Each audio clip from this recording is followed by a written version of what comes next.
Hey y'all, this is Moni. And this is Kat. Hey Kat. And this is the Fake Ass Book Club. Wait, can we both say it or no? Welcome back, you guys. This is your girl Moni. And this is Kat. What up, Kat?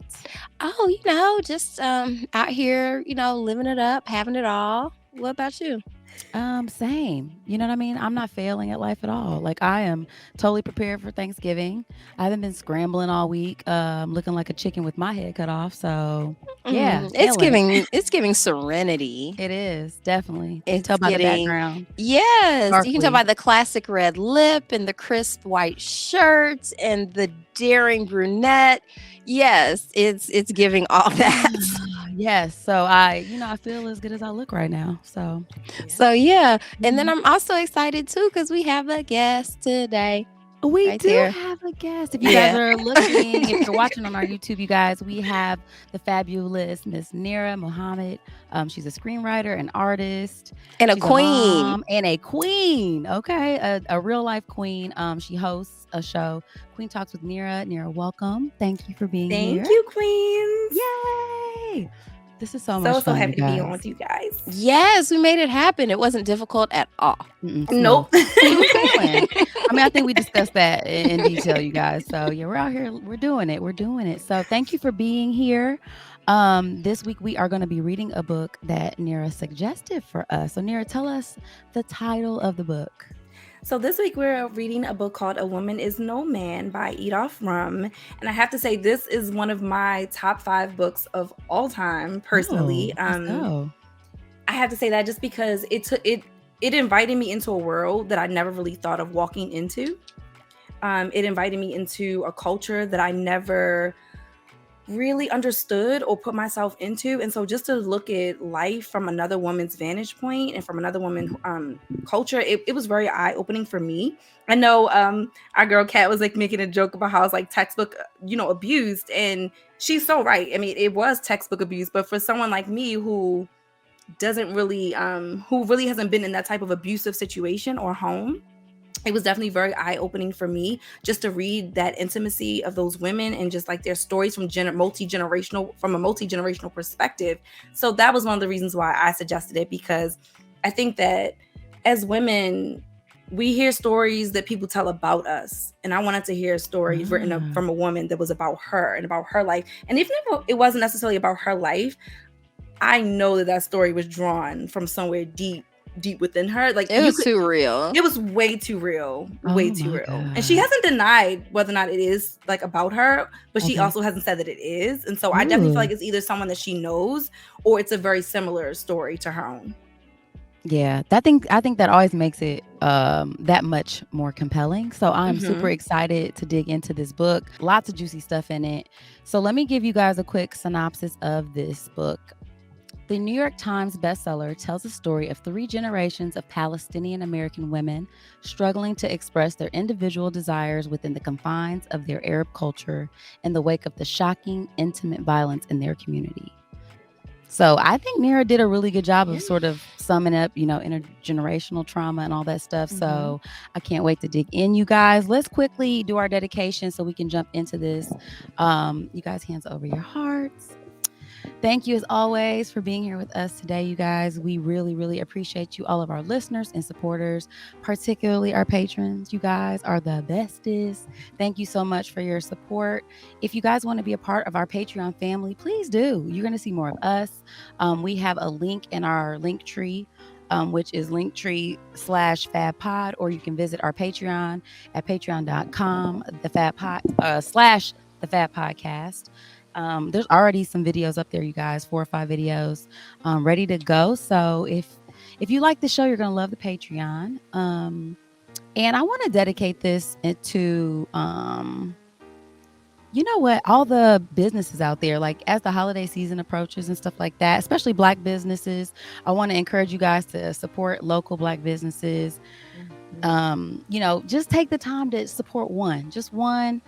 Skip the box store. If you have a friend who is out here hustling, doing their thing, try to support them. And it's hard when you're starting a small business, you need that support. So let's support each other and build community around each other as the season progresses. What about you, friend? What do you think? I want to yes and your dedication. Thank you. And I think I want to dedicate this episode to Pizzazz from Wow. from the Misfits, Jim and the Holograms. She and the Misfits had some really, really great female empowerment melodies and ballads that I think really helped empower me and still do. And also too that and just personifying the idea that your silence will not save you. Ooh. So you might as well just say how you feel because you're gonna get dogged out anyway. Listen. Dedication over. Shit. Now, what's crazy to me is that, like, you're bringing up a cartoon from the 1900s to make a point about something that, you know, I feel like it always comes back to a few things with Kat. It's going to be Jim and the Holograms. It's going to be Star Trek and racism. And yeah, whiteness being a construct. Yeah, like those are like the extra characters on our show. Like I hope they're popping up on the YouTube chat with the editing skills. Like, we'll see what happens. You know, if you have time, like.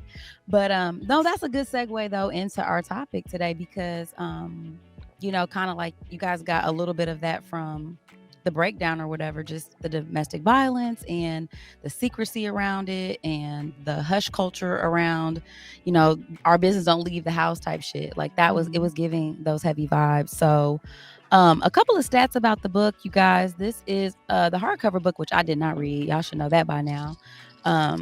But if you read the book, it's about 339 pages.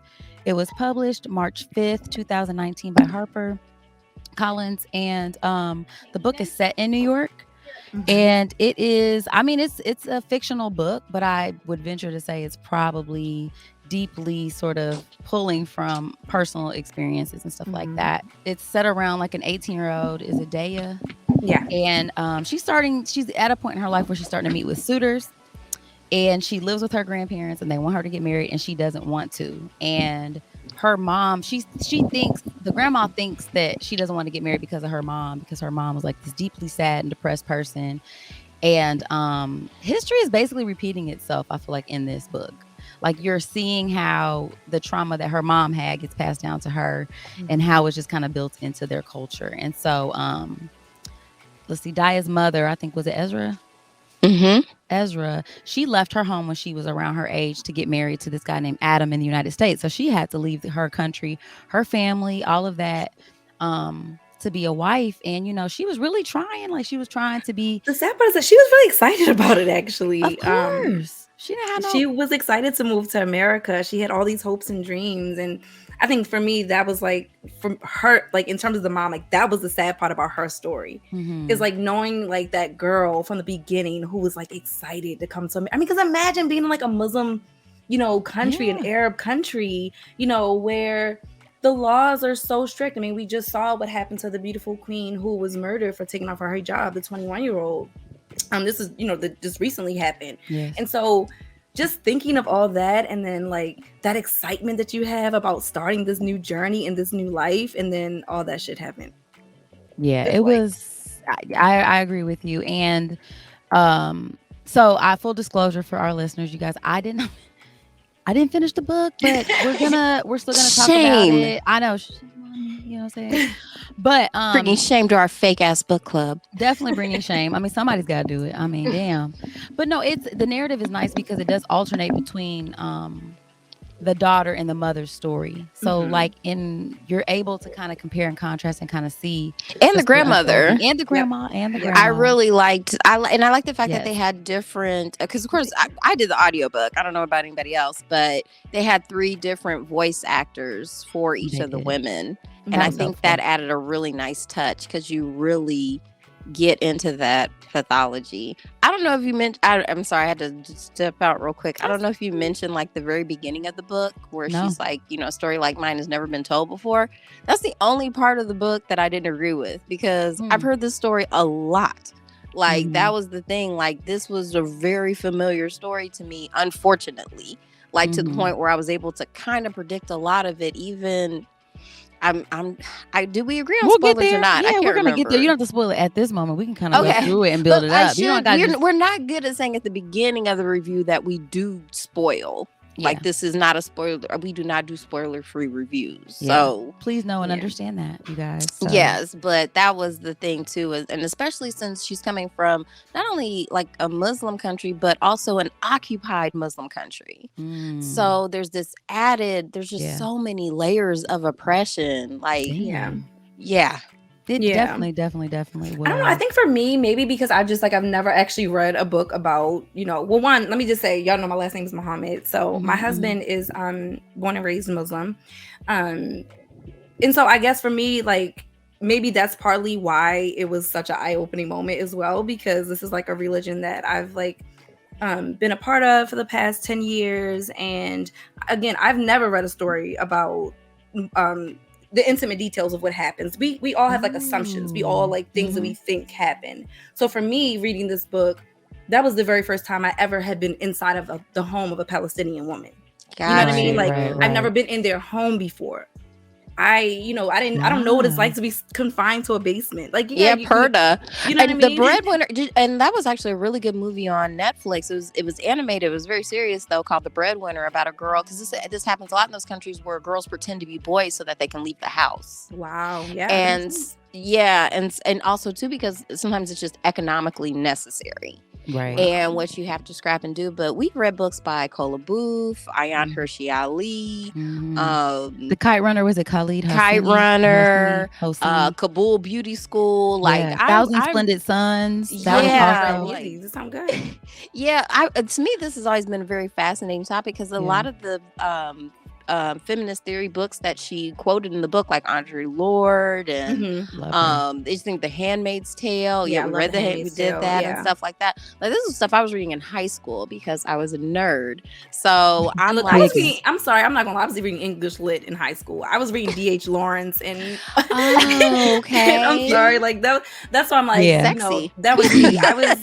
I love like old literature. So I love a lot of stuff, but this is like taking me to a different world that I wasn't into, because I was like the English lit girl. Like, But this to me was very similar to even a Jane Austen novel, where you have to marry the girls off. Because what are you gonna do? Like, you can't go to school. What are you talking about? Like, women don't do that. You're gonna bring shame to us because you're just gonna be a loose woman about. Like, that would just bring too much shame. So there were just some striking parallels to women all over the world at all points in time. Man. Sure. I was thinking about the review we did on Sex and Love Around the World. Big time. When so like, that documentary, it went through, I think there was 6 episodes, and they tried to reach, different parts of the world. And it was just so crazy how, like, no matter where you went, there's always a special kind of oppression that women experience, no matter what their culture is. And it always seems based around the way you are a woman, the way you demonstrate your femininity and your womanhood, and how it's such a delicate balance. It's like because there was a quote in the book, something about like, you can leave the house a man and come back a man, but you can't leave when you leave the house a woman. Like, that is a delicate thing, because so many things can happen, and so you're always protecting this purity and this image of, and it's a myth, and it's not just you. It's such a myth. But here's the kicker though. It's applied to everybody in your house. Like, if you fuck up, it's like, oh, this is shame on your entire family. It's dishonor on you, dishonor on your cow. It's like, wait, like, you gotta be a credit to the family, like, please. And not a liability. And it's so crazy. We'll get to because we haven't even finished the synopsis. I'm sorry. No, so I'm gonna stop right there, because I don't know how far, so I got to the part in the book where, on the audiobook, where the grandma, her part was really just starting to narrate. She was trying to find a wife for Omar. Farida, Farida brought in Omar and his new wife, because she was like Nadine. Probably. I literally just got introduced. Probably Nadine. Because she was like Ezra was too boring. She wanted a more exciting. She was like, she's daughter-in-law. boring. She's not good socially. Like, she does cook and clean. Like, that woman was miserable. You kept her in that basement. Like, you didn't even let her get her own house. Like, and I thought that was really interesting symbolism. Like, whether it's based on a real story or just the author was like, let me just sort of paint a picture of this hell that you're going into. It's like this windowless hell. but it teases you because you can see outside, but you just can't go there. Yep. Oh my God. And awful. so And I mean, I think if she had sons, if she had one boy, her life would have been different. Because remember, that was the biggest issue that they had with her. They didn't like the fact that she did not give him a quote unquote heir. She didn't give him a male son. She had daughters. She still would have had because she called it out before, though. No matter what she did, nothing was gonna be right. Oh, I know. I'm just saying, like, that was a big, reason why. Oh, that was the main reason. I want a son, and it makes me think about that old, like, barbaric, ancient kingdoms and queen, back when women couldn't rule. It's like, you have to have a son. It's like, come on, like, and let's be real. I wish that they had known, like, first of all, women are not responsible for making boys, bro. That's on you. Yeah. She can't make a boy. This was actually a joke from disgraced comedian Bill Cosby. He's like, well, you were the last one with it, so what happened? Oh, ooh. Okay, Bill. All right, Bill. I ain't never heard that one. Because that was actually with him. Like, he had 4 girls and then had a boy. Man, because he's like, I keep having these girls. And then, to me, it's this, because we see this around the world. Because one thing I don't like, because I do like the candor and I like the honesty of the book, because that's what it takes to get past a lot of these abuse cycles. But I do feel like Islam kind of unfairly bears the burden of misogyny. Like, because everybody's doing it. Yep. Like, maybe they're doing it like no other. It's the wardrobe. That's the thing. Because they have the actual outer garments and stuff. But everybody's doing this. Yeah. Like, even in China, they had their own Me Too movement. But they're so censored. They weren't allowed to actually call it Me Too in their language. So they have to actually use, like, the English pronunciation. Or they call it rice bunny. Because that's what Me Too it means in Mandarin. Because they're being oppressed so hard. Like, they were, when they had the one child policy, like, people would kill their girls. And I think it was like 2 kids. Yeah, well, I think they just did away with it now. They can finally have 3 or something. I'm like, they can, so that they don't have these issues. But we see this, like, all over the world. So to me, it's unfair that they bear the burden of it. Like, we can always point and be like, well, they're the misogynist ones. It's like, nah. You know what I think? It's coming from inside the house. I talked to my husband about that because, like I said, as, identifying as a Muslim woman or being a part of the Muslim community, that always was something that kind of bothered me. I'm like, if you ever study any religion, they're pretty much all the fucking same. Like, let's be real. Like, don't do this, don't do that, do this, do that. And people pick and choose which part of it they want to listen to. And I was always kind of frustrated with the fact that, like, fornication is a sin in Islam. Fornication is a sin in Christianity. Why is it that when the Muslim does it, it's considered like way worse than when the Christian does it? And I think part of it is just the fact that, like, the way that Muslims carry themselves about their religion. They carry it like they're a step above. Like, oh, we don't do this, we don't do that. Whereas Christians, to me, can be oftentimes, I think, come off a lot more like great, like they show a little bit more grace from my experience. From being, like, in the church versus being in the mosque, there was a lot more grace when you made certain mistakes in the church, whereas in the mosque it was like, that's just completely haram. So it's like, if you put yourself up here as the superior religion, and then when you do stuff, then people are looking at you like, well, wait a minute now, hold up.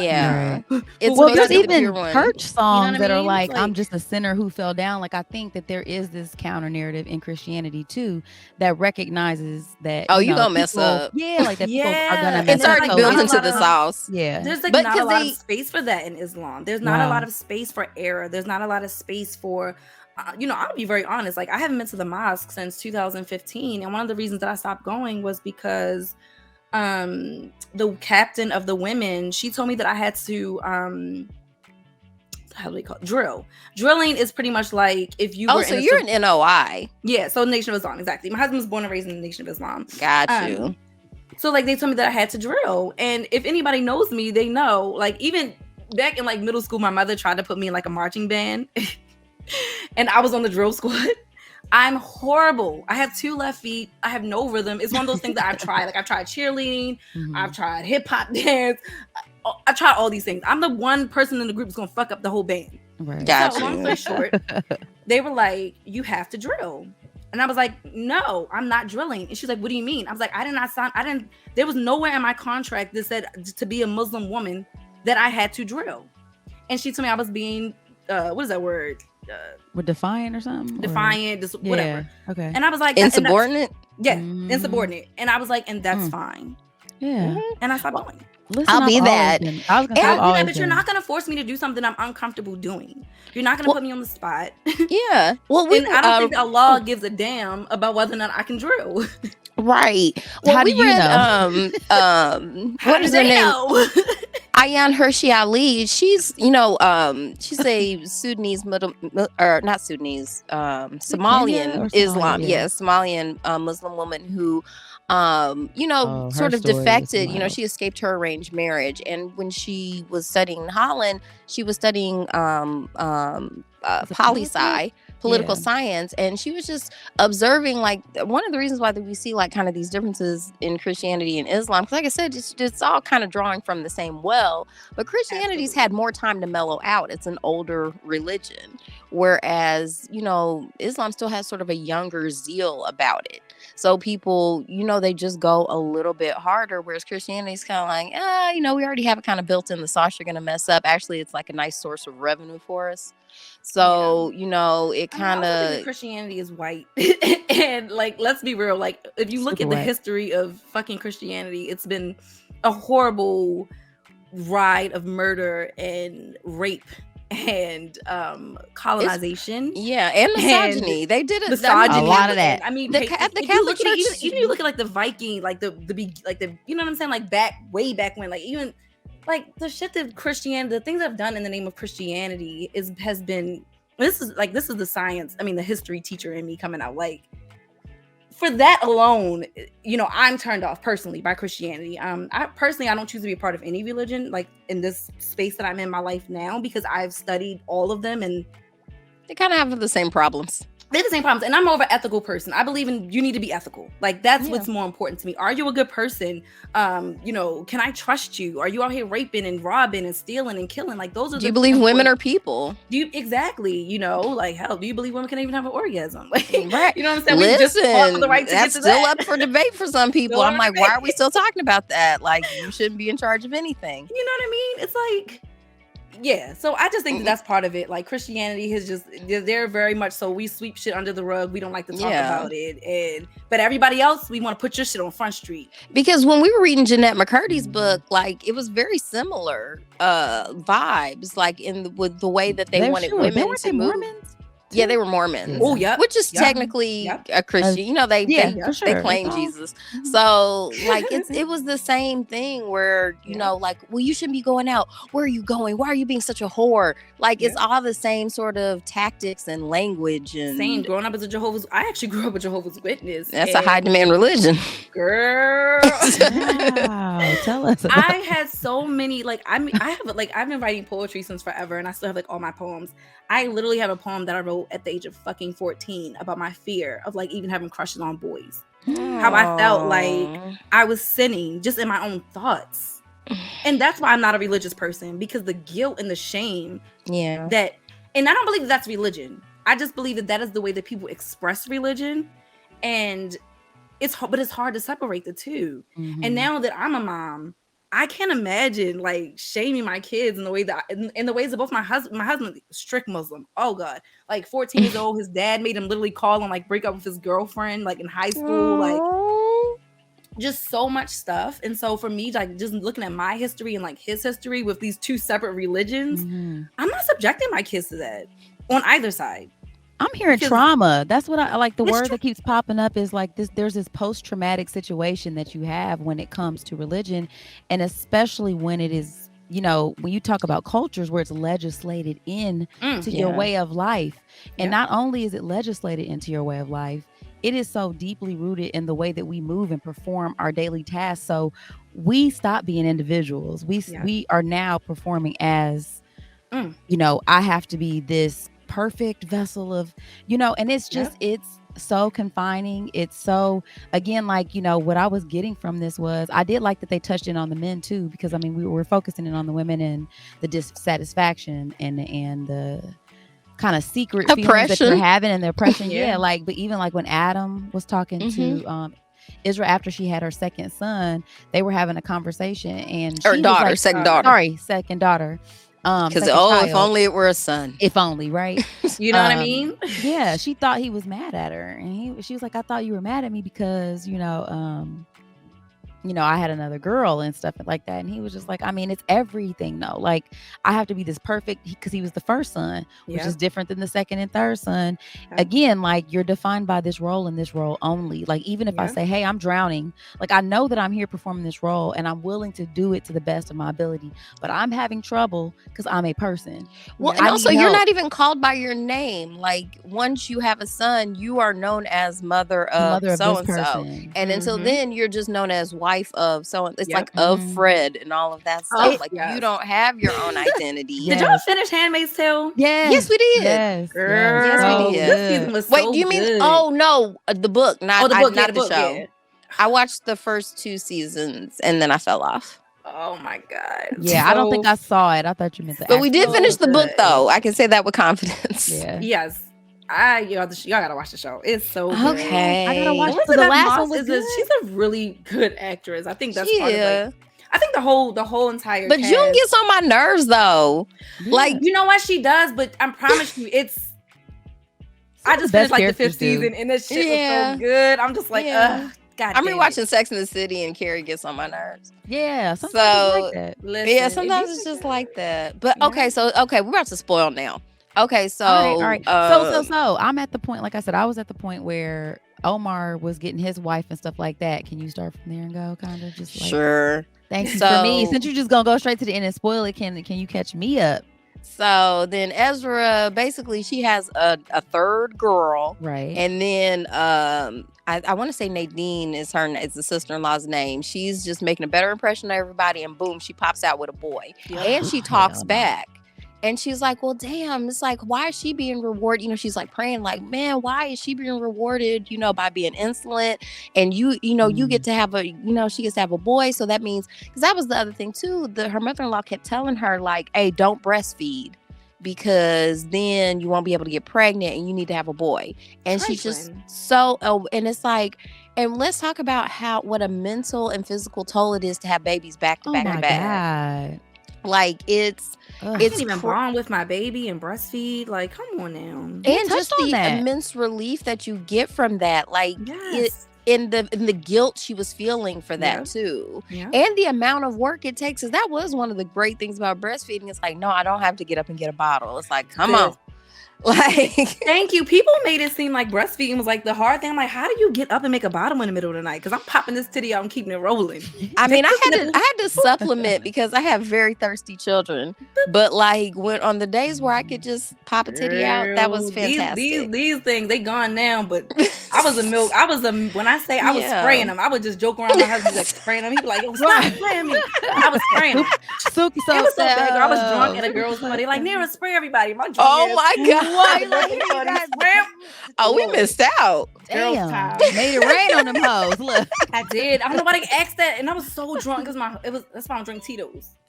There we go. Tito's is a problem, right? Tito's, right? And let's talk about like just how much I love how much they incorporated tea in the story. Like, so that's why I have my tea today. Yeah, like that was her whole life. You're just in the kitchen. Okay, so. Yeah, so Ezra, her like mental health just keeps declining and stuff like that. Long story short, we end up finding out the reason why the grandmama is Farida so crazy is because, and this is where it reminded me of Joy Luck Club too. Did you ever watch Joy Luck Club or read it? Nope. By Amy Tan. That's a good one. Yeah, because it's the same thing as Chinese women like from 100 years ago. Same stuff. And so some titles in my DM. Okay, because like Amy Tan is a show favorite, and she was just writing about the relationship between mothers and daughters, and it's the same game where they ship the girls off pretty much as soon as they get their periods, like pull them out of school and marry them off, and you start having babies young, and then they just got you, and then they separate you from your parents. Like they basically said like a daughter's just a guest in your house.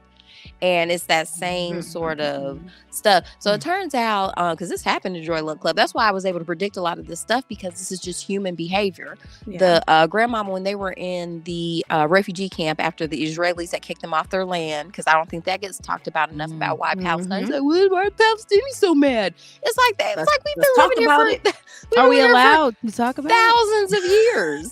So, like, yeah, I mean, I'm asking, I'm being sincere though, because I feel like anytime you get accused of anti-Semitism, right, like if you say that. But no, like if I'm just saying, if I'm objective, you can't speak the history or truth. That's the history. No. It's just like in school here, you don't want to talk about the actual rate. You can't talk about. Okay, so we'll keep it moving. I'm just saying though, that's probably why, because I do feel like it's really hard to talk about some of that stuff because it's like, nope, we can't talk about that. It's all rooted in whiteness, because it's the reasons why they back the Israelis, but like they're not gonna back other Jews. Like they want to act like those are the only Jews, like them, the Jews right there, and that's why we put them in Israel. Blase scoop. But it's like, that's a whole other story. It is a whole thing. So basically, when they were, bum rushed off their land and living in a refugee camp, she married. I can't remember her husband's name. Granddaddy. I was just calling him Granddaddy. His name is irrelevant. Yeah, she married Granddaddy and immediately got pregnant with twin girls. So that's a double womp. Yeah. And their culture is that like bad luck. You know, sometimes if you have it's bad luck because it's two like girls, and girls are the worst. They are. So, like, what would you men do without us, though? Right. It's just so crazy. Like, the idea, like, we're less than, but expected to do so much. So, basically, she killed the babies in the camp, because that happened in Joy Luck Club. Yeah, she killed them babies. Oh, no. As just like a, general, like, hey, this is just going to be a burden, and we got to get up out of here. So then when they come to America, so she's always had the superstition that the jinn, like the evil spirit of her twin daughters that she killed, had been haunting her. And that's the reason why. And they have. And you know what I mean? Like, because that was the thing too, because that was something Ayaan Hirsi Ali would mention all the time, that her mom and grandmother would talk about jinn all the time. Like, you're possessed with a jinn. And then just the translation is demon. Like, just think demon in other cultures. Or bad luck, Or the devil. The devil, the enemy, evil eye. Everybody has a concept for it. And so when she comes over here, so basically Ezra, she finds because there's the sister-in-law Sarah. Yep, who runs away. So do you remember her, Moni? She was Daya's auntie. Yeah. Yes. Who ran away in the bookstore. She was at the bookstore. Yes. And so she links up with her, and she tells her the truth, which was that her parents didn't die in a car accident. Her daddy killed her mama when she tried to run off. When she finally realized the game, and she was like, I'm scared for my daughters. Because by the time you realize where you are in the game, it's like, it's too late. He was trying to pull the girls out of school, and Daya was like, of course, Daya, I think it's Daya, of course, didn't want to get pulled from school. Like, she's super smart. And that was when their mom was finally like, okay, this is it. Like, you're not taking the girls out of fucking school. Like, she finally got her heart, her voice, I was so fucking proud. She was Tina Turner running from the hotel room. I'm like, yes, bitch. Not like that, dodging cars, but like she had to get out in traffic though with her baby, but with a stroller. I'm like, girl, take your girls. I had to try to figure out how to do the subway. I was rooting for her, man, so bad. But you already knew what was going to happen, though. That was the thing, because the way they tell the story, and that was because this is what I wanted to talk about as far as narrative device for the. Can you say the author's name again for me? What, Edith Rum? Edith Rum. I just want to make sure I'm saying it right. Her structure was so fantastic because it's told non-sequentially. So even if you didn't guess what was going to happen, you're told before the story's over that, Ezra's not going to make it. Yeah, like she's going to be beat to death by Adam.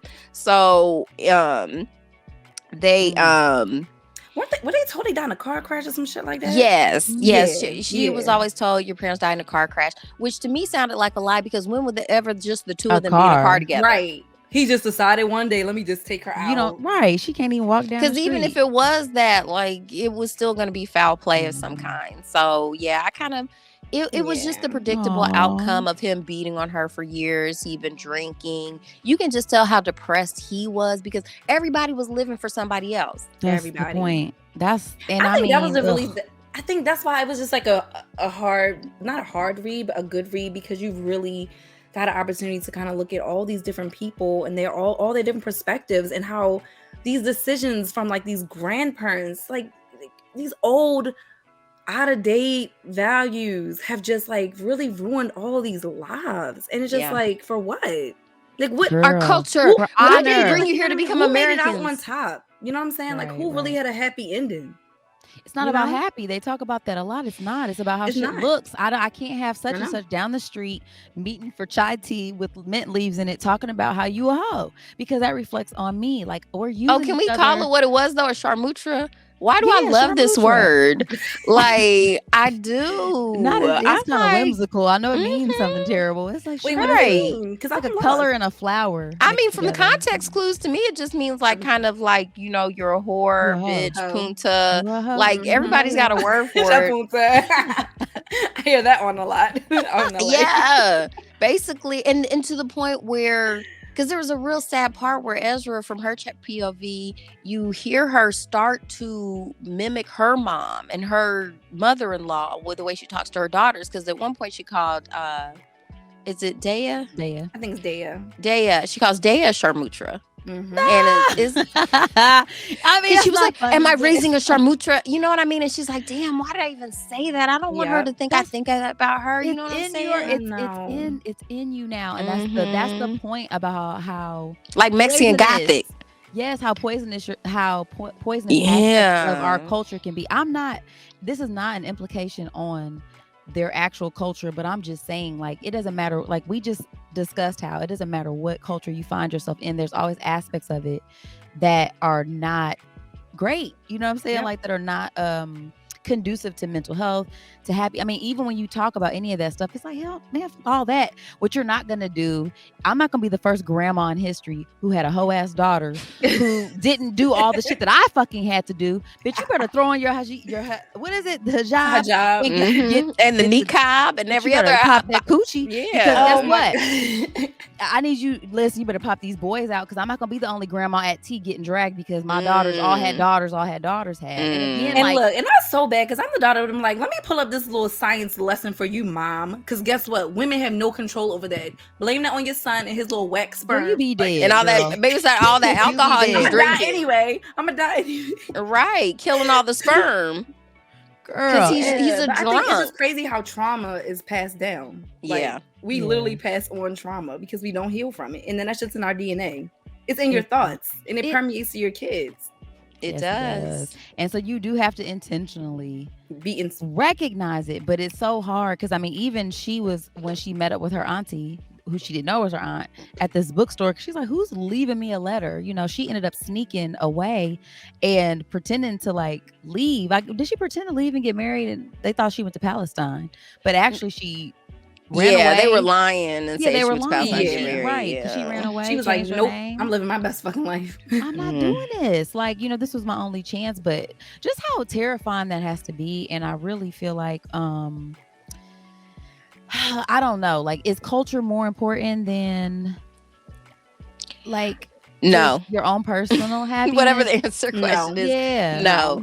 You know? And that was the beauty of because this book was also a love letter to books and literacy. It was. Because it also like reminded me a lot of The Color Purple, about how a part of like where Celie could escape was books, like the hardships of her life. And it was the same thing for Ezra.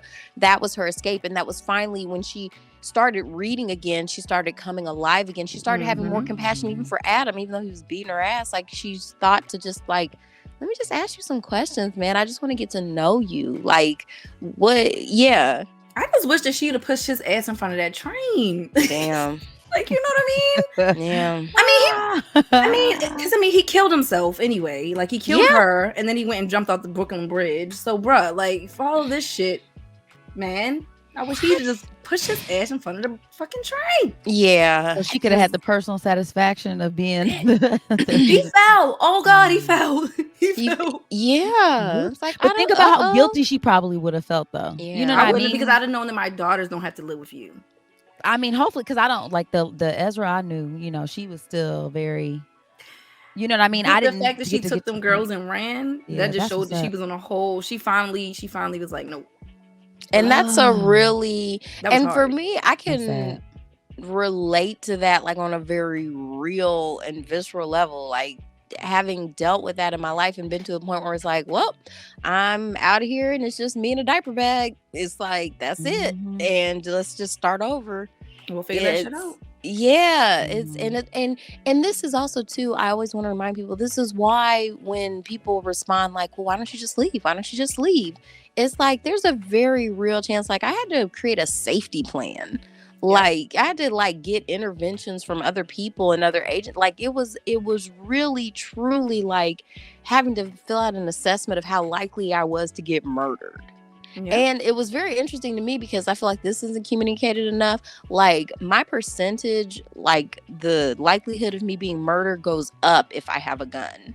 So people always tell women like, get a gun, get a gun, get a gun. You're so likely to be killed with that gun. It don't get a gun. Like if you Damn. have to Yeah. protect yourself, get a taser or a stun gun. I got one. It worked for me when I brandished that. Like he knew he knew I wasn't kidding. But if I pulled out a gun, it would have really escalated the situation. And he has more upper body strength than me. He I was probably just could getting have ready to taken it. say, girl, first of all, Yeah. girl, I'm sorry, here I But am if you being get close to me inappropriate. with a stun gun, I don't have to aim or anything. You're too close and I got you. Ah, I'm about to say your wrists are very frail. Like I They feel like it'd be are. very easy I'm to not smack a fighting gun off out of your attackers. hand. But my goal Listen, for I've 2023 is to be able to fight off attackers.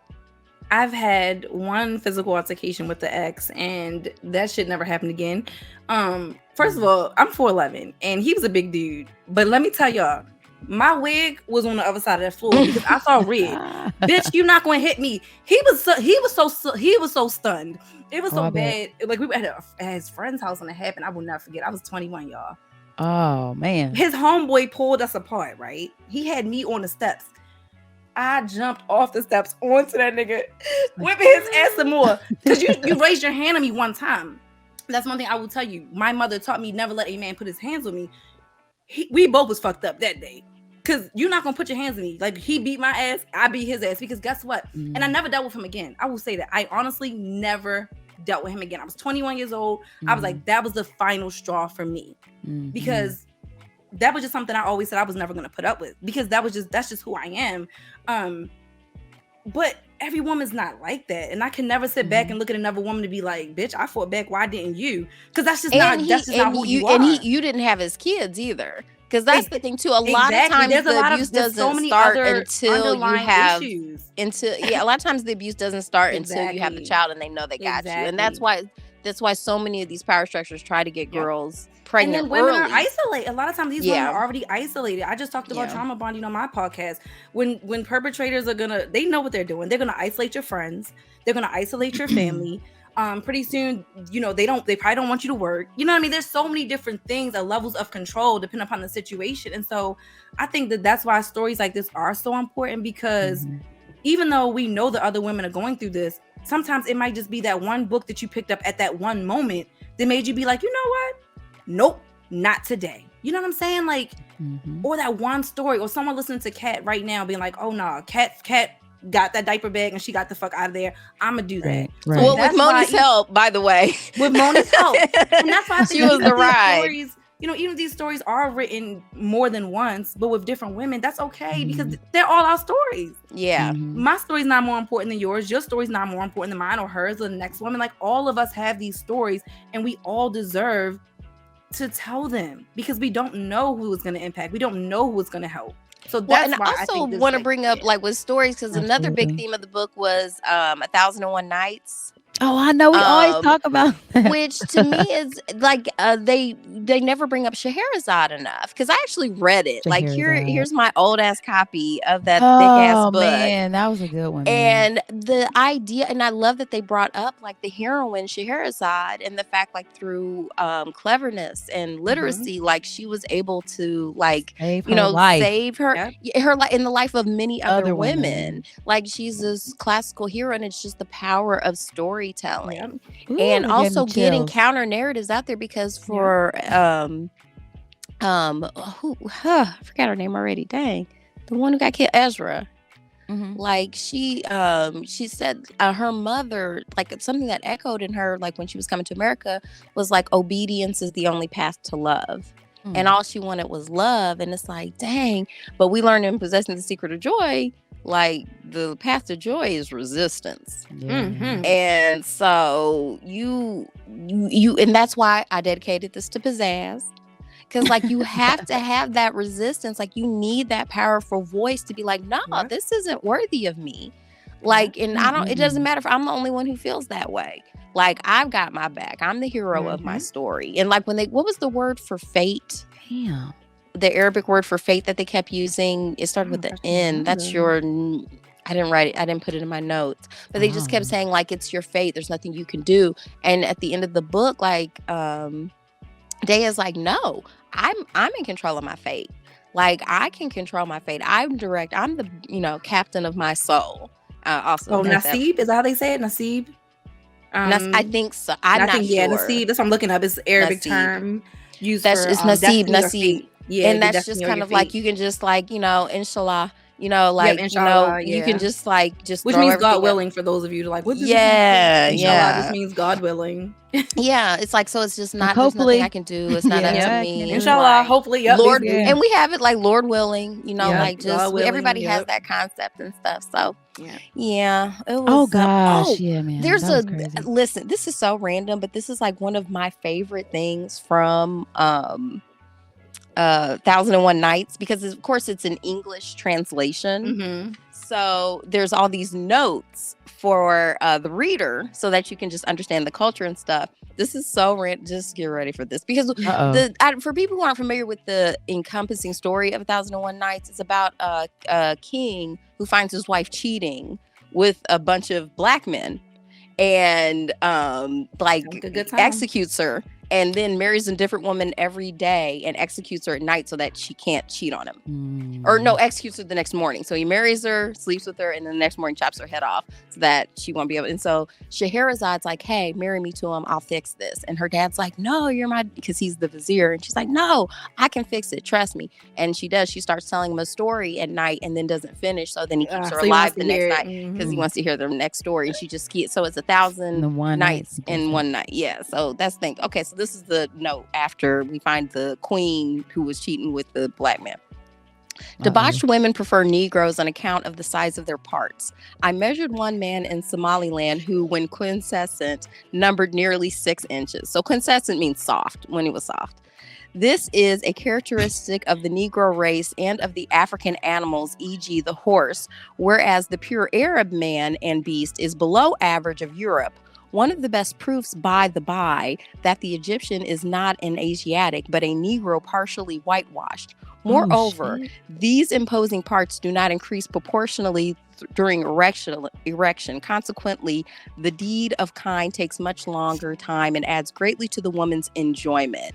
In my time, no honest Hindi Muslim would take his womenfolk to Zanzibar on account of the huge attractions and enormous temptations there, and thereby offered to them. Wow. Right. Hold up. I feel like me and Nerra are the Bebe's kids right now. Cat's up here. We're over here snickering like, look, kid. Like, no, that's hilarious. Like, that's why I read it. Are you kidding me? Because this was like translated maybe 250 years ago. And they are, and yes. And also proof that Egyptians are black. Yes. Period. No matter what TV and movies try to tell you about the gods of Egypt or whatever. Egyptians are black. So that's so funny though, because I always make this joke like, are you 6 inches on the soft? Like, oh my god, really? It's a joke I have all the time, like, because dudes be trying to play, because I was like, no, because men always be like, I need my woman to have a big butt, I need my woman to have a small waist, I need you to have it. And I'm like, but are you even 6 inches on the soft? It's like we have needs as well. Like, unless you're 6 inches on the soft, don't come at me with nothing. So yeah, if you go to Somaliland, there you go. Where they at? Make sure you bring some coconut water. Okay, right. Keep hydrated. Listen, I am a newly single woman. Oh my god! Wait a minute, I thought you said you was married. No, we've been. Yeah, that's the thing. We're headed for the D. I'm sorry. I mean, I don't know. It's been great. Like, we've been separated for a year now, and we have a great relationship. Like, we're really great friends. He's one of my best friends. I want to end the marriage before I don't like him. There you go. Yo. I always say divorce is always good news because that means you decided not to kill each other. Bing bong. No.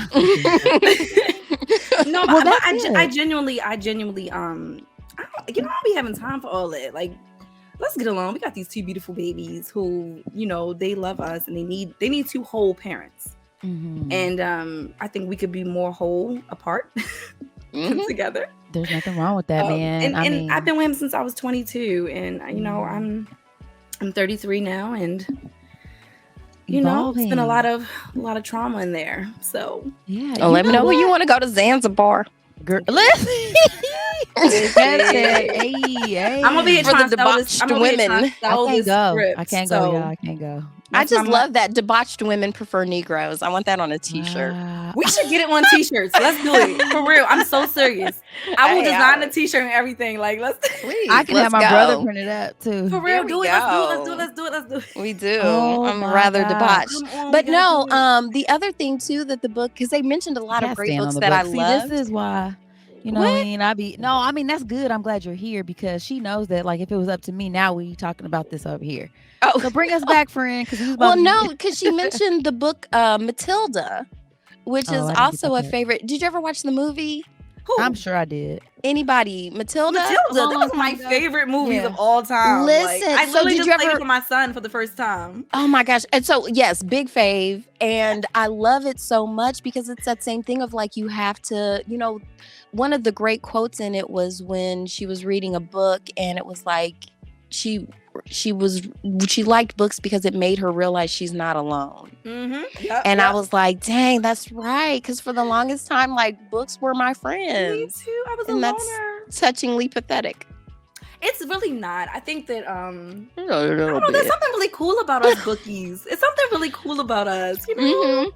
I mean, it's cute. I've never hated it. Like, I've always enjoyed people who listen. I feel like know more than me, or because there comes a certain point, like in a conversation where it's like after we've talked about all the superficial stuff, like what else is there? Yeah. And so, like, to think that no matter, even like you're saying, like, I had never explored a narrative that I mean, we know women's stories are universal, but like specific to that culture and that specific brand of oppression and abuse or whatever, those abuse cycles and how they look and feel, like, if it's not an experience that if I didn't get that information from reading it, it's really cool to me to talk to people who are like, oh yeah, I read this book, who this is what happened, and it's like, damn, hold on, like, so I think it can open up for people like myself, like Cass, way more well read, but I always wanted to be a reader and wanted to be like a voracious reader and take you did it.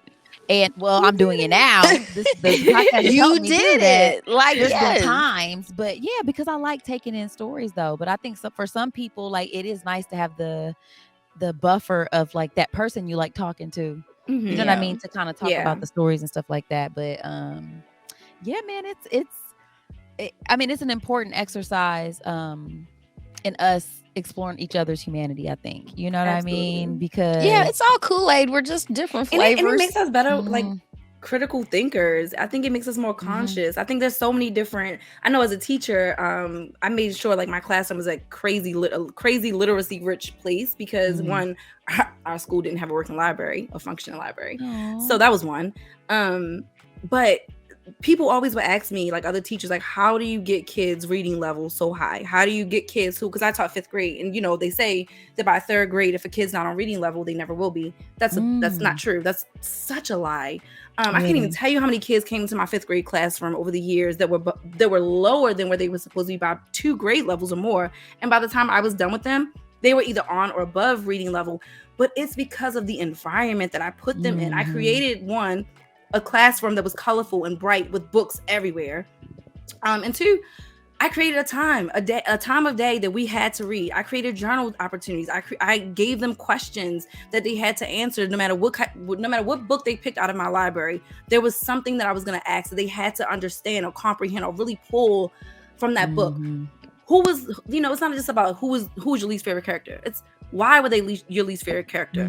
What is something, do they have any redeemable qualities? Well, what does the redeemable mean? So now you're putting you're already upping their vocabulary just based on the questions that you ask. And so that's why I'm a huge encourager of reading, because one, it does take you to different worlds, but two, it increases your knowledge, your vocabulary, from even their spelling became better. You know what I mean? Like, they could spell better, they could talk about what they read more, their comprehension was higher. And I just think that in general, like, books just, you know, especially when you're stuck in a place where, you know, money is low, you know, just financials, just so many different things that are happening in the world. There's nothing like being able to open up a book and like being taken like this magic carpet ride to like this new place that you never could have gone. Like, I don't want to be in Daya's house. I don't want to be in that fucking basement, but I do want to know what it's like in that basement. Yeah. And I would not know that without that book. And what it would take to leave it. Like, that was the thing. Yeah. Like, that was the, and then even bringing up, like, man, that irritated me too. With like, because you brought up a magic carpet ride, made me think of Aladdin. You know that's what I was thinking about. You know. And they were, well, and she mentioned it in the book too. And actually, I love the movie Aladdin. Don't get me wrong, but it's like, you know, the people at Disney, it would have been nice if they could have incorporated Scheherazade. Like, to me, it's a very big insult to represent 1001 Nights, and instead, I mean, you have the bizarre guy. He's the guy who set up the story. To me, it would have been interesting to, you know, feature Scheherazade, but maybe they don't want to get into, like, because someone like me, if I like a movie, I'm reading the book. And that's, we should get like an adult version, because, like, you know, we have the Snow White and the Huntsman. That was like more of an adult version. Thank you. That would be dope. Yeah, like being an adult. It would be beautiful too, though. Yeah, you know what I mean. Like, if they took it that way, that could be. Oh yeah, let's talk about like the. Let's produce that. Look, you're the player. There we go. Don't you write? There we go. Listen, we can. Hey, listen, I'm writing 2 scripts right now. That's what's up. That's what's up. Woo. And I'm trying to the first and I envy that, because that's something where I wish I could write, because I love writing so much, or I love reading so much. I love good writing so much, but it's something that's just not my ministry. So yeah, I'm jealous. I love writing. It was bad because, like, I quit my job because I was like, as I'm driving to work, I'm fantasizing about writing. Wow. So bad. It got to the point I can't even think about anything else. I was like, I need to finish this script. And so I quit my job, and within a month I had completed all 10 of my episodes. And so now I've just been working, trying to get it sold, and I've already started moving on to 2 new scripts that I've started writing. So fingers crossed. Yeah. That is really awesome. I got some feedback this week that took like a month, but of course, you know, the feedback was, oh my God, she's a fucking phenomenal writer, and I was like, I'm about to cry. Like, don't make me and yes, you deserve. Well, it's such a brave thing though too, because I do think it there's a particular kind of vulnerability that artists experience. I mean, it's like, I would imagine it's the closest thing to probably like how you feel about your kids, because it's something you created. It's something that came from you. Yep. And so, like, to have somebody like critiquing it or telling you, my God, this is fantastic, objectively, you know what I'm saying? Yeah. It's like, and it's great because you get to have people read it that don't know you. And so, you know what I mean? That are part of the industry. And so it's like, it's one thing to have someone that you know read it. It's another thing to have like industry professionals like, wait a minute, when did you write this? Mm-hmm. You know, like, I gave my treatment to an industry producer, and I had never edited. Like, in fact, the treatment, I wrote it prior to even starting the actual script, obviously, and I never went back and changed it, even though my script diverted a lot from the original treatment that I wrote. And she was just like, you wrote this in one day? You never went back and edited this? And I was like, no, this is like a really shitty version. She was like, this is a shitty version. And I'm like, yeah, this is a it's not shitty. She's like, no, I had like 2 notes, but other than that, it's not shitty. It's like, no, it's great. And I mean, those 2 notes don't even actually make it shitty. It's just these are 2 things. They were great notes. They were. They were. I mean, every note that she gave me, like, I used it. I was like, absolutely. Like, she was like, even when I gave her like my pilot episode, she was like, my biggest critique is that it's not long enough. And that was only because I made a mistake and sent her the wrong version. I sent her the 12-page version, not the 32-page version. Got you. Well, that's 20-page difference. Yeah. So let me know if you need a storyboard illustrator. What? Yeah. Tell her what your degree's in. Media arts and sciences. So yeah, I loved storyboarding. Mm-hmm. And listen, that's one of my faves. Okay, yeah, I gotta talk to you offline. Yeah. Absolutely, man. Absolutely. And I would love for you guys to read my pilot. Yes. For sure. Yes, I will send it to the Fab Podcast. I'll send Listen, you my I took MBA screenwriting. That was one of my hardest classes to me. Like, because I had to actually write a screenplay. Yes. And it was like, I'm over here like, really? I love screenwriting. Oh, but like that was a big part of it. We had to read everybody else's screenplays and do critiques. I might still have the little rubric for like, ooh, like how we used to I'm about to get a grade, y'all. Right? The teacher's about to get a grade. Let me put it in there. Right? But yes, I would love that. Because you guys are well-read ladies, and I know that, and I think, just if y'all don't mind me asking, like, what age range are you women in? Just out of curiosity. I'm 42. Okay, beautiful. I'm 65. Okay. So It was funny. So I'm 33, right? Mhm. And I'm 43. Okay, so yeah, y'all my husband's age. Okay. I technically called myself writing the script for like my age, women my age, but the first few women that read it were actually, it was a white woman in her 50s, and then I had a black woman in her 50s read it, and they both were like, I fucking love it. This is amazing. The woman who just read it, she's your age, she's 43, and she was just like, she's like, first, she's like, I love it for two reasons. She's like, for one, for women my age, it took me back to that when I was that age and I was dating. And she said, and for women that are in that shit, they're in that shit. So she's like, that's why she loved it. So I can't wait. I'm gonna share it with you guys, and I can't wait to hear what y'all gotta say. So oh, absolutely, I would love to. That would be so. I would be honored. That is so cool. But I want you to keep it up though. Like I know, you were posting about being kind of like, feeling like in a slump and stuff. And I think that does happen, especially creatively. I mean, you put so much into it. There's so much energy that goes into creating though. I've sacrificed so much. Yeah. You know what I mean? To like come here and to like be the screenwriter. And I think that all kind of just been hitting me because like I told you, I quit my full-time job. I live in LA. It's expensive. I heard that. And I quit my full-time job so I could focus on the script, but I didn't want to get stuck in a hamster wheel. And I was like, that's what'll happen. We get complacent. We need money. And so we take a job. The job tires us out. I mean, my job, it was an hour just driving to work, an hour driving home. So before I knew it, that's 10.5 hours out of my day. I don't have the energy to come home and screenwrite or create. And I recognized that. And I was like, I can get stuck in this hamster wheel or I can get out. And now that I'm out of that hamster wheel, I'm broke and I'm stressed out.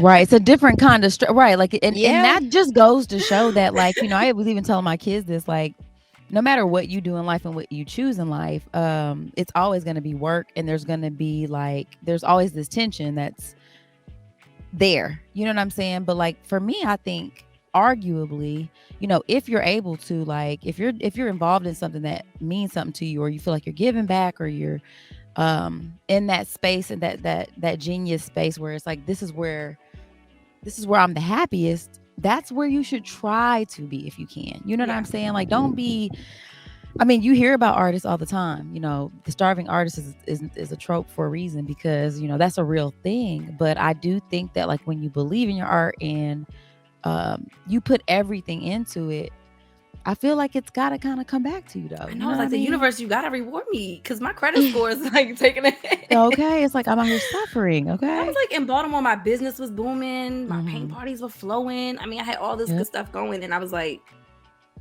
but I want to be a screenwriter. Right. Well, listen here, girl. You better maybe you can do some paint parties with some other ladies who want to write, and y'all can.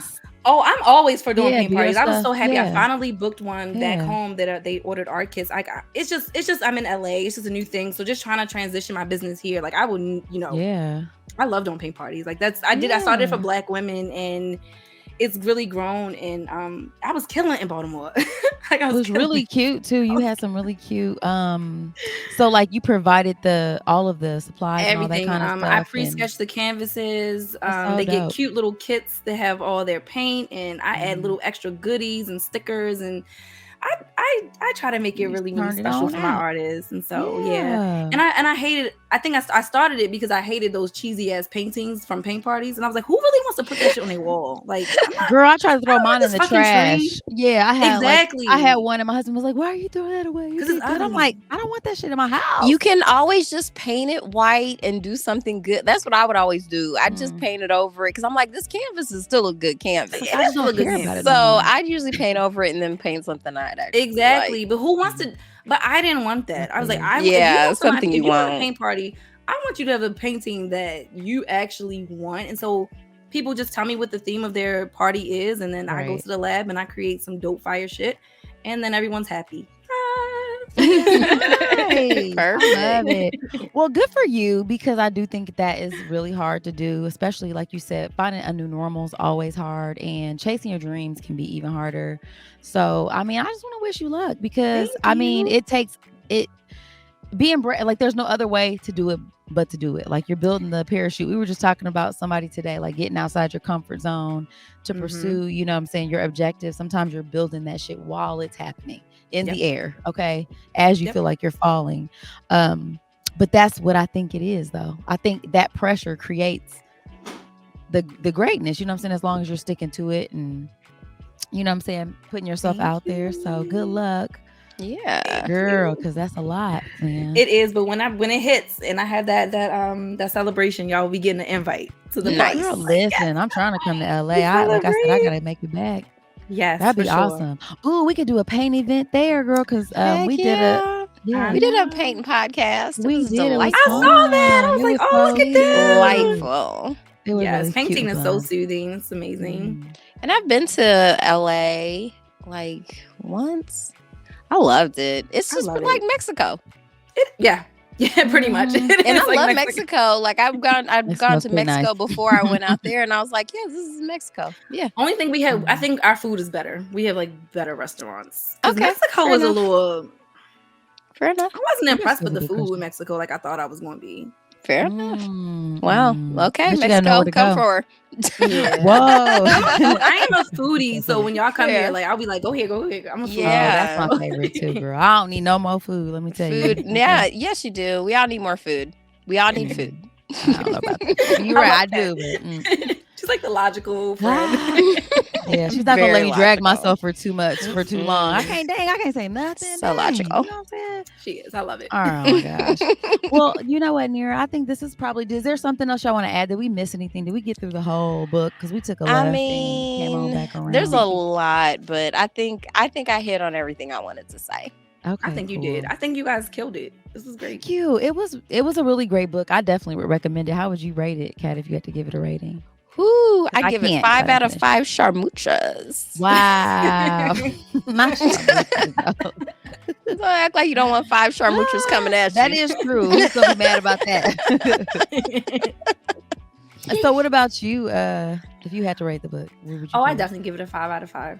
Okay. It's in my top 5 personally. That's right. It was look, 5 out of 5 of your top 5. That's what it is right now. That's what's up. I can't rate it. I'm gonna not do that. Yeah, you're not allowed to rate it until you read it. But I'm enjoying it so far, and I'm gonna finish it. Maybe I'll go on Patreon. You guys sign up for Patreon. I do have to sign up for that. Patreon.com. Yes. Yeah, / Tell a friend. Because sometimes I think there was one where we went back and I had to change my mind about something that I didn't It was finish. Honk for Jesus. Save your soul. Oh. I did not watch that. I heard it was not good, and so I didn't waste my time. People didn't finish it. That's what happened because it's slow though. Like it was hard to get into. It's like The Office. It's the same mockumentary style, so it takes you a while to follow the characters. But I was into it immediately. I loved it, and it's a very dark. And I love the director, Adama Ebo. Yeah, I want to say, and now I'm like obsessed with all her stuff because she directed some episodes of Atlanta. She's beautiful. She's got like a twin sister. It's melanated queens, like every day, all day. Yeah, like they're impossibly stylish. They're great. Yeah. So anyway, you guys check out our Patreon, and join in because sometimes I go back and have to like eat my words and stuff. But the book is really, really good so far. I'm gonna finish it and let you guys know what I think. And I think this is probably a really great time to take a break. Nerra, before we do go, I want to give you an opportunity to shout yourself out again and to let our listeners know where they can find you and what you have going on right now. Yes, thank you so much. You guys can find me on Queen Talks with Nerra. That's my Instagram account. I have all the links to all my websites and all that good stuff right on my page. So you guys can just click on that link tree on Queen Talks with Nerra. I have new episodes for my podcast that drop every single Saturday at 12 p.m. Eastern time on all your major streaming platforms. And then each Sunday, I try to go live at 9 p.m. Eastern to discuss the episode that dropped that Sunday. So you have to make sure that you are checking out my podcast on Saturdays so that by Sunday evening, you are ready to rock and roll with our live. And First of all, I love that. We might Perfect. Yeah. have to Tap use in. that. You Look, know, that's it's a not good a bad one. thing. That's I really think good. since I've started it, it has actually helped increase my my streams because people are like, oh shit, Yeah. let me I gotta see what she says before I go on the Right, actual so we can live, at least so have a little bit of a conversation, even if you don't listen to all of it. Like as long, tap in and kind Yeah. of be able to be part of the conversation. I like that. I like For that sure. interactive. My background is radio, so Yeah. I'm used to having like that Let's on air go. time to talk to people Okay. like live, and so I was like, I need to do something because like the podcast and people can't talk to me, so Yeah, Yeah. absolutely. See, I kind of like that a little bit. I do and I do and I don't Kinda. because radio is so much fun. I like debating with people. Oh, listen. Okay, yeah. So if you Fair. like that, yeah, Kat, I could see you out there doing Yeah. it. That'd be great. In them streets. Yeah, that'd be great. But yeah, I In just these want to thank podcast you. streets. This so was much. so nice. And you guys, we were on her show too. So I'm Yep. gonna have to when this episode actually does air, we'll leave the links for that one too, so that we make sure they check it out. You guys, all of Yes. her information will also be in our show notes. So check out the beautiful Nerra, guys. If you are watching the YouTube, you see how she's got God just sprinkled on her cheeks and nose. I mean, she's absolutely gorgeous. Smart. I mean, her platform is really dope. So if you guys get a chance, please check her out and support this beautiful young queen out here doing her thing. So thank you again. Thank you, Queen, so It's much. been fun. And you guys, we're gonna take that break and we'll be right back.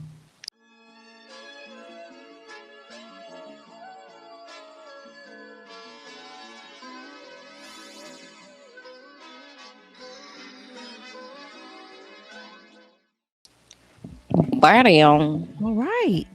So Nerra, this was so much fun. Thank Yes. you, Queen. Yes, ma'am. And I'll just put all the stuff from your page, like in the show notes. But if there's any pictures you want me to use specifically for like when we're, promoting the episode, just send them to me, either email or And thank you Instagram. again for the recommendation. This is the best book that we've been recommended for a guest, like by far. Wow.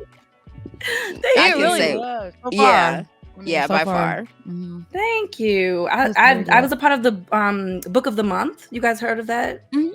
Yeah, so that's where I got the book from, book of the Okay. month. Got you. Yeah, that's what kind of kept me abreast with like all the new books that I wouldn't have generally found on my own. So I need to Got rejoin you. it actually because I saw that was like one of the she had all these accolades behind this book, because I think this was her first novel. yeah, or it was her first second? book. Her first. She nailed it. Like I forgot to even touch on First that.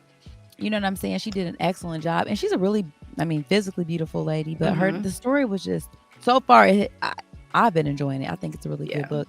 And there is something about that because there was a harmony. Like if that would be the way I would describe how she layered the voices. There's like this perfect harmony in her writing that to me is part of a really long, because I don't want to be like overgeneralizing, but there is an amazing literary tradition in the Middle East. One of my favorite things, I can't remember, it was one of the Ayatollahs where he was talking about waiting out the Americans. He was like, the Americans may have the watches, but we have the time. Oh, shit. Like they'll take some little stuff like that where it's like, yeah, y'all been writing for a long time. Yep.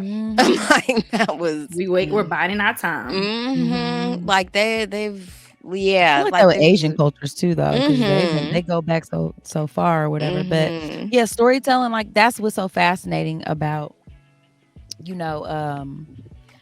just record, being able to beautifully illustrate a story and be transported. Like I be in it. I'm in my car drive. Like as soon as I wake up, usually I'm popping in my earbuds. I'm getting ready in the morning. I listening envy to my y'all. stuff. I cannot do audiobooks. Oh, Are you really? serious? Oh, we got to. I wouldn't be reading shit right now. I wouldn't. It's beautiful. I love having the physical book. Mhm. Sometimes I will buy the books just so I have them at this point. But right now, like other than there's maybe been like a handful of that books that I actually physically read. Because when I say I wake up at, everybody wakes up early all the time. Not like I'm on the cross about it, but like I'm up at 5:30. I'm waking my kids up at like I'm out the house by 7. Like I'm driving 25 minutes, drop them off, 25 minutes back to my job. Like that's a lot of time where I could, you know what I'm saying? I might as well be listening to somebody tell me something so I'm not stressed in traffic. Okay. I bought this book and I lost it on the beach. And then I ordered it. I bought it on Audible. I listened to it on Audible. I don't know what the fuck happened, so I got to read it. I can't. Wow. I cannot listen. because you couldn't pay attention. I can't have other people read to me. Like it just doesn't. Oh, I find it deeply calming. I got And you. If they have a good voice, it's good. But if it's a I bad will voice, listen and I can go to sleep to it, but I can't actually. I'm not gonna know. you're not taking it in. Yeah, no. I That's actually have fair, to though. speed them up a lot of the times. Same. Yeah. Oh, you do? You speed Yeah. it? Mhm. This one, I think I was listening. Like, I think it might have been 1.5 time on this. Yeah, one. I think I did 1.4. Yeah. Well, because I was trying to get it done. Mm-hmm. So it was 1.4. I want to say. Hold up. I've been trying to this book, I swear I feel so bad. I don't even know where to start at.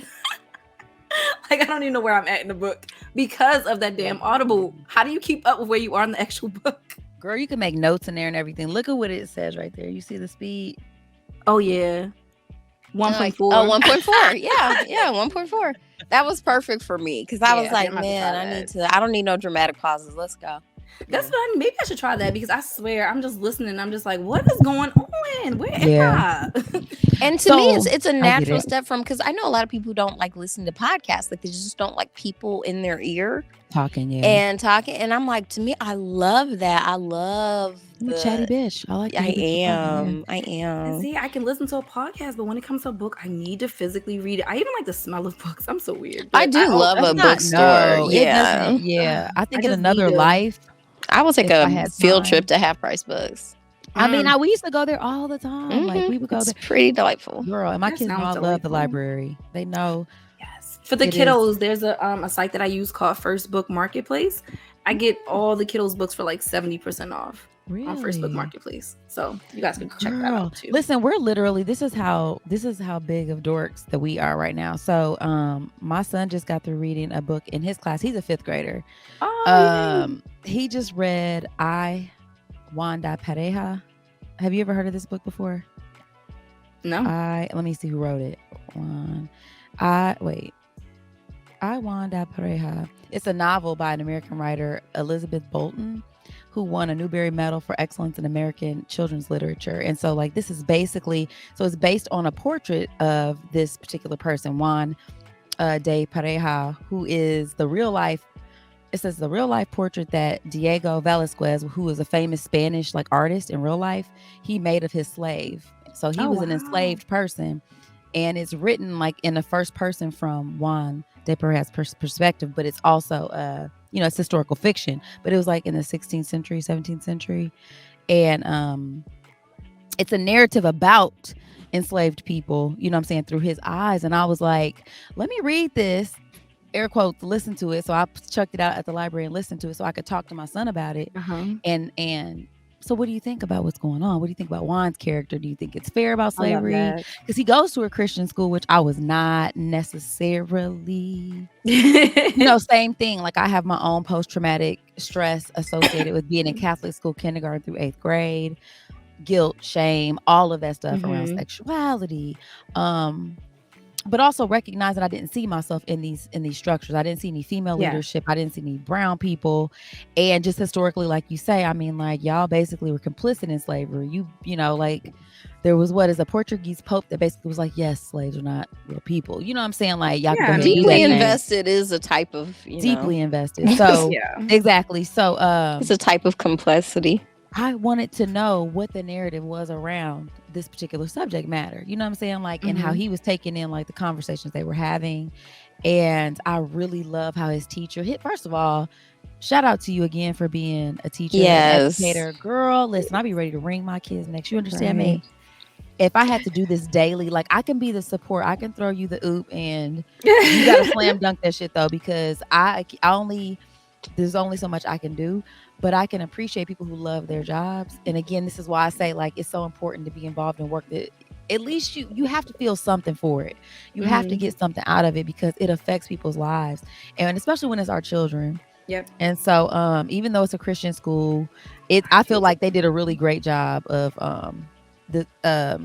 covering this subject matter. So they have the artist Diego Velázquez. They have this painting at the IMA here, the Indiana Art Museum, and we're taking the kids to go see it. I was like, Kat, we got to go to the IMA. I love that because we love the IMA, and we've had a lot of like milestone events and stuff there, so he can see it, like, so that That's he so can see the dope. actual art that he's been learning about and reading about in school and stuff like that. So yes, that's what we're gonna be Look at doing. you. Yeah. Having a winning mommy moment. You know, I was like, look at me Pretty being much. cultured and stuff. You know what I I'm saying? love it. Yeah, man. So it's pretty dope. But all right, well, look, we're gonna let you go, sis. I know you got Yeah, I'm children. like, I in the gotta eat some background and stuff. food. I know you saw me eat my Mhm. last 2 cold. Yeah, but this pieces won't be of- the last time. We got more No, reading for to do. sure.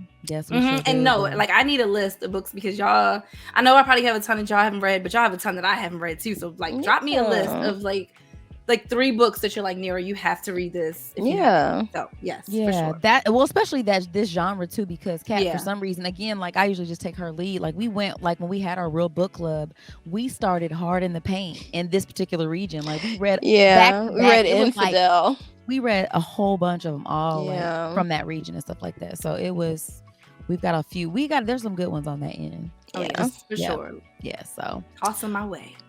excellent, lady. Well, listen, Thank you, enjoy the rest of your queens. day, and I'm gonna let you go. will. Thank you I don't so know what I'm much. gonna watch because House of Dragon is off, but all right, queens. yes, have a ma'am. good evening. Yeah. You too. Bye. See ya. Bye. Bye. We should start trying to wrap this shit up. Let's just Yeah. really fuck. Let's get it away. Let's see what happens. All right. So it looks like we're going to be reading The Firekeeper's Daughter by Angeline Boulay. So make sure you join us next week for that. Okay, on that note, let's get the hell out of here. Bye, friends. Before we go, we must give thanks to Urban Nerd for providing our music, and legal services were handled by Trezanae M. Atkins. If you like what you heard, please feel free to join us every Wednesday for another fake-ass book club. Cheers. Thank you guys for listening. You can check us out at thefabpodcast.com. Please subscribe, rate, and review our podcast wherever you're listening right now. We want to hear from you. Come put it in our life. Thanks again.